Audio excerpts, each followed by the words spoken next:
I'm Dana Jan, the lead level designer. And I'm Garrett Foster, the programming director, and we're going to go through kind of the differences between the 222 modes and the 333 modes of God of War Chains of Olympus. So this is an older build of Attica, and you can see that aside from there's obvious polish that's gone into this level that just comes with time and development and kind of attention to detail and love. But a lot of the other things like the blood, and there's no shadows in the scene, and we aren't pulling enough full screen effects to get the same feel that you get today.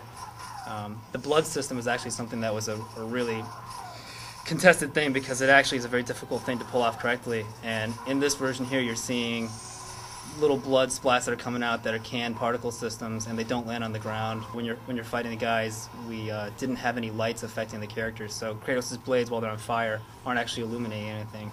So we actually were able to flip the switch and turn that on. The animation blending is not what it is today, and a lot of that just has to do with we have a lot more room to work with, and we can put a lot more processing power into the pathing and the decisions on what their graphs are doing.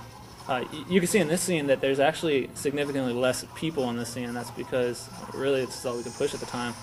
And now we have a lot more secondary characters that we can push. So early on we didn't have maybe the performance left to put in friendly AIs and waste valuable resources on guys that really you're not supposed to be killing, but we're now able to go back in, we put them in, we actually recreate a battle scene which really is a lot more immersive for the player. Alright, the beach.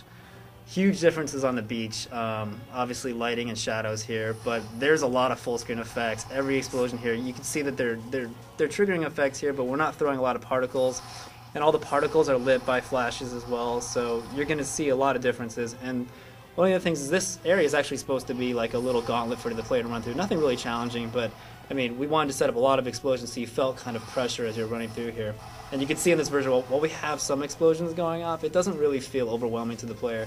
I mean, there's a lot of noise going on, like explosions and large cannon shot type things going through the air, but when you see the final product, it's got a lot more going on. So those are just some of the details and the differences that 333 megahertz actually affords us on God of War Chains of Olympus. I mean, the PSP is a really, really powerful system with a lot of potential, and I think from the outset, as a PSP developer, we really knew that we wanted to push it, and this is just one of those things that allows us to, make an already great game even better. So I'm really, really, happy that we got the opportunity to kind of, take full advantage of the full system spec.